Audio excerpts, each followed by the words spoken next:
Hello again, YouTubers. Thought I'd do a little bit different video than my normal builds that I've been doing. Check out my channel. Please subscribe, hit the like button, hit the bell so you can get updated videos when they're posted. But getting away from my solar projects and my hot rod builds, I built this rocket stove, wood-burning rocket stove a while ago. So during the corona thing that's going on, today's like March 22nd, 2020 here, I thought I'd catch up on some old projects and post some more YouTubes in my downtime. So anyway, this is a rocket stove, and did some research on all the other YouTubes out there. You could look up wood burning rocket stoves, and I came across kind of this design that I've modified a bit that works really well. But typically what I was finding, there weren't any dimensions on you know, the measurements and that sort of thing. So anyway, pulled this out of the shed and thought I'd do a YouTube here, kind of give you an idea on how to build it. So this is built out of scrap steel. This steel was from basically a scrap yard in the Colorado area. So if you have a scrap yard nearby, and what it is this is steel from a column that to be used in the buildings, you know, for structural steel when they're building a building, or maybe supporting a beam in the basement of a house, that sort of thing. So there's a lot of scraps laying around, and this is a good project for a beginner, yeah, somewhat of a beginner. But if you got a welder laying around you haven't been used, and during this corona thing when you're home, you might want to get it out and have some fun and maybe play with it a little bit. Go pick up some scrap steel at your junkyard and build one of these. Works really well, very efficient, the way I've got it laid out. And again, I stole some ideas from different YouTubes out there and came up with this one. So the steel itself, and I'll open up the door on it, which I'll cover here how this works. So this is pretty much almost a 5-inch column. And the wall thickness I'm showing as about 1/8 of an inch. What would that be? 0.128 would be 1/8 of an inch. So about 1/8 inch wall, and pretty simple to do. The bend in this is a 45-degree angle. I'll just go ahead and sit in my square there, so you can see from the side, it's roughly a 45-degree. And what you're going to do is cut a piece of steel from the bottom to the top here. And the dimensions on this, get out my tape measure here. So it's about 19 inches high. So you're going to cut a piece of column without the legs on it. Cut a piece about 18 inches. And then what you're going to do is cut a piece and then angle it on a 45. So do a 45-degree cut. And that's roughly 12 inches. And the top dimension here, and again, that's going to be on a 45, it's about 8 inches or so it came out to be. So cut a piece, you know, your 18-inch piece, and then cut the side piece. It's going to go to the side of it. And what you're going to do from there is, what I did is I cut these flutes on the top up here. And then after they were cut, I bent them down with a pair of, a big pair of crescent wrench, and bent them down, and that's roughly maybe a 30-degree angle. And then I picked up some of this rebar that you can buy at Home Depot, and I think that's 3/8 inch diameter rebar. You see the snow falling off the roof here. And then I just welded the tips onto the bottom of the rebar. So lay the rebar out on your table. You know, miter the corners, weld up the corners so it's nice and flat, because this is where the grill's going to go, or your wok, or your water pot, or whatever. So weld that up square so it's flat, and then after that, put it up on top, tack weld around the tips of the flute, and you're good to go there. Okay, so the mechanics of this thing is that what you're going to do is, when you have your piece, and this is going to be your fuel area where you're going to put in your wood and go down into the hopper, basically. So you're going to, you know, load your sticks in here, and then on the bottom you're going to have an air channel that'll take air directly to the bottom of the fire. Okay, so cut yourself a hole in the side of your more snow falling off the roof. So cut yourself a piece of hole right here. We're going to weld in because you want this totally to be open into the fire chamber and the fuel feed. Okay, and then you'll need a piece of metal. Take another scrap of your steel that you got, chop it, and then cut a little shelf in here. So what you want to do is have that shelf go all the way down to the bottom. I'll get you a dimension here, and that's roughly, for the fuel, that's about 11 inches, the shelf down in there, and then I'm coming about 1.5 inches off the bottom, and then tack weld or weld inside on each corner, and then put this shelf in before you weld your fuel and your air feed into the main stack. That way you can get weld on the bottom here on the inside on the bottom. Okay, then assemble it, weld it all the way around, and then what you're going to do is cut a piece on the bottom, also a square, so you could seal up the bottom of the chimney basically, or the burn chamber. Okay, then what I did is I had a couple scraps of this 1-inch tube laying around, and put that on there in a crisscross pattern to make it real stable, and that's 14 inches. And just run one piece solid here, and then bring another couple pieces to even it up on the side. So, and then I've got that about 5 inches from the corner, and then the back is a little bit shorter on this because the main weight of the unit when it stands up is going to be towards the front, so your center of gravity is going to be kind of in here, so you want your legs out a little bit further in the front there.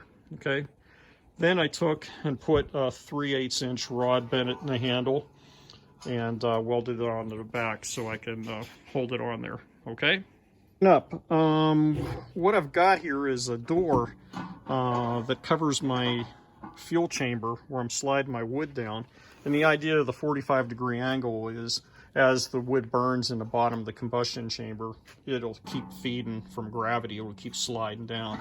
So you want that shelf to be nice and smooth in here. Make sure there's no chunks of anything sticking up to, keep the wood from sliding down, and it'll just keep feeding. And then I put a door on, so I cut a piece of steel, 1/8 inch wall, the same stuff, and overlap the edges here a little bit, round off the corners, make it look nice. And then I went to Home Depot. You could probably use like a 3-inch door hinge on here, but I wanted a little bit different. So I bought a piece of tube, or I think I might have had a scrap laying around, tubing that I cut into 3 pieces. Basically, I made the hinge, but just buy one at Home Depot and maybe rosette weld, the holes where the screws would normally go right onto the metal. That would work fine. And then I have a rod coming through here, bent it on a 90-degree angle, and I like bending all the stuff like this, including the handle in the back. I've got a gas torch, put it in a vise and then heat it and then bend it. It bends real nice, so you get some real nice 90 degrees tight bends on it. Okay, so I put the rod through here, tack welded it in, and then I got my rod coming down, and then I stole this off of another YouTube idea, is that you could buy a chipping hammer for welding at Home Depot. It's normally got the hammer, but it's got this real nice springy handle on it. So I bought one, I think at Harbor Freight, for like $5. Whacked off the handle, put it onto my rod, and then you can see, put a couple welds on the top, and just tack it real easy on the bottom, and that holds it in place. So it makes a nice little fuel door on it. Then I figured it'd be nice to have a poker stick. So I had a piece of 3/8 inch rod, so that if I needed to stoke the fire or do whatever, I could take the rod and reach all the way down there. So the dimensions on that to reach all the way down to the bottom is, let's see, that's about 17 inches. And then the bend on the handle is a little over 5, or whatever you want to make it. And then I had a scrap piece of the 1-inch, so I just put some tack welds to hold it on, and then I drilled a hole in the back of the legs. So got a nice little carrier for it. to hold it in place. So, and then to cook, I've got a wok that, let's see if I could fire this up here a little bit later, and I'll cook some stir-fry chicken or something in here with some vegetables.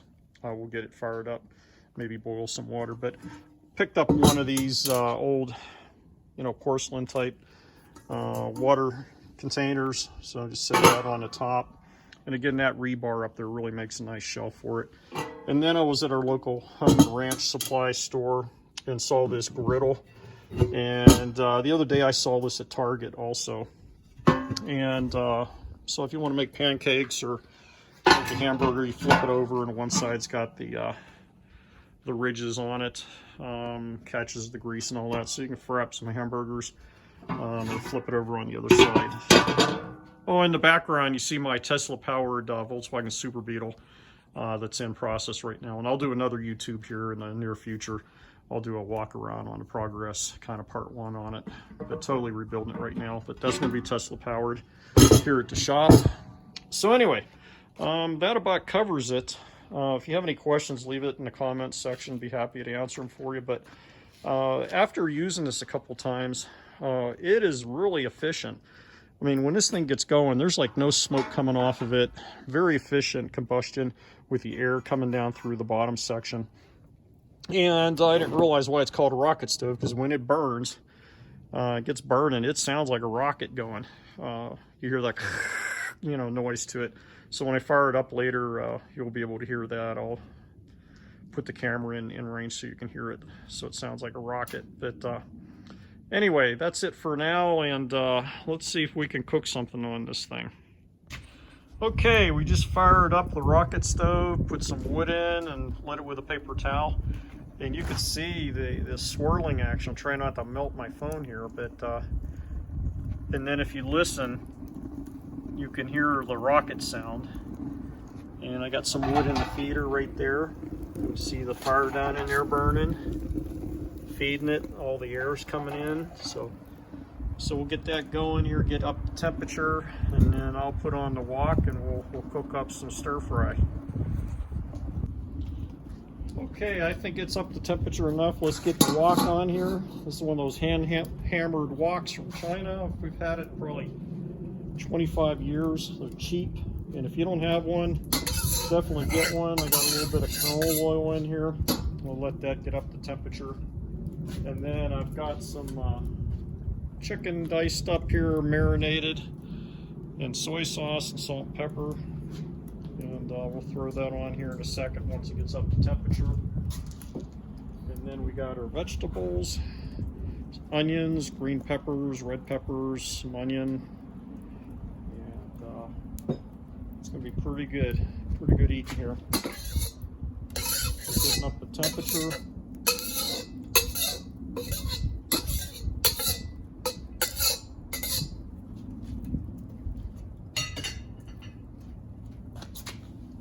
Check, make sure I got enough wood in here.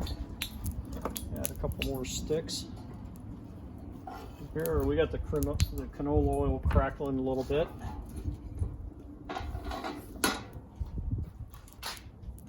Let's go ahead and put the meat on.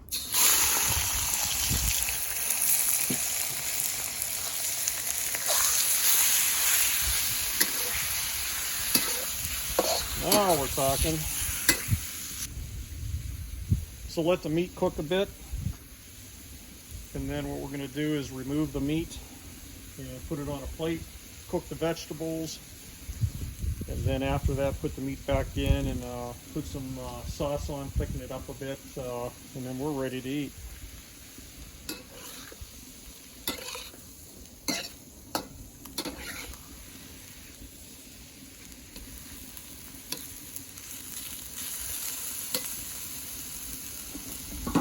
You can see how efficient this is. I mean, it burns really, really well.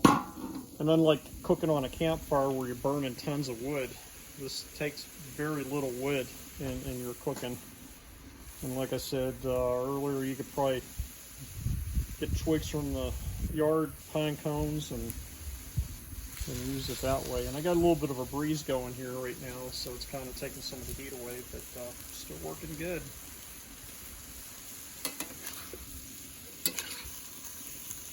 And the way this stove is made too, it's just the right height. I'm really pleased with, I think the chimney was 18 inches, and it's just right sitting on the ground.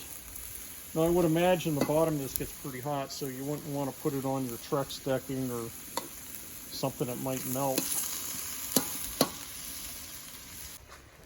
Okay, chicken's been cooking for a little bit. Man, this thing's really looking good. Let's check the chicken. I'm like cutting one in half, see if it's done inside. And yeah, another minute or two.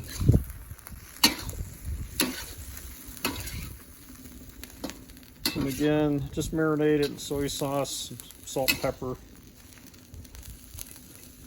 Maybe I'll start some cooking YouTubes instead of doing hot rod builds and solar and stuff. So if I get enough response to this video, maybe I'll do some more cooking videos. Looking good, looking really good. Yep, that's done. You don't want to overcook it. Okay, now I'm going to pull it, remove it. That way you can definitely check to make sure your meat's done. So cook the meat, the beef, the chicken, whatever you're doing first. And then I like pulling it off.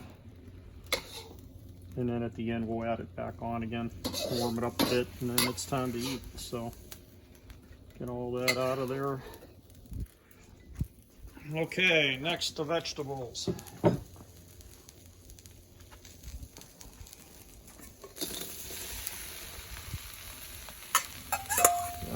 Nice. All right, just like a Chinese restaurant here, cooking with wood. All right, it's been cooking a little bit. I just put some more wood on. Definitely still have some flame going. Show you that. The vegetables are sizzling.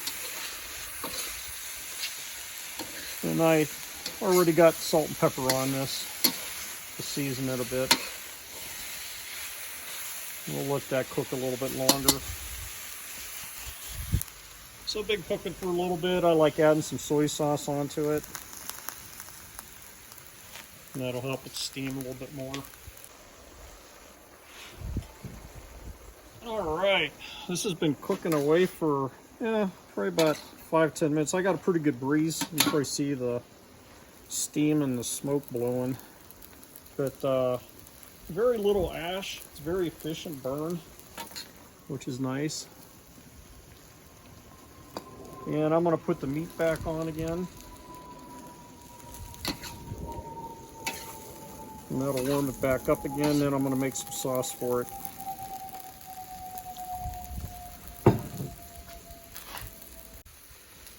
All right, been cooking a while. I put the meat back on. And I've got some cornstarch here in water. And you definitely want to mix up the cornstarch, dissolve it really good. And then I like making a little nest in the middle. This is going to make some really good sauce. And just keep that moving around, that cornstarch in there. Let it thicken up, and then we're going to be ready to eat. So I'm going to go ahead and thicken this up. But if you like the YouTube, hit the like button, hit the bell, subscribe, and check out all my other videos that I've got.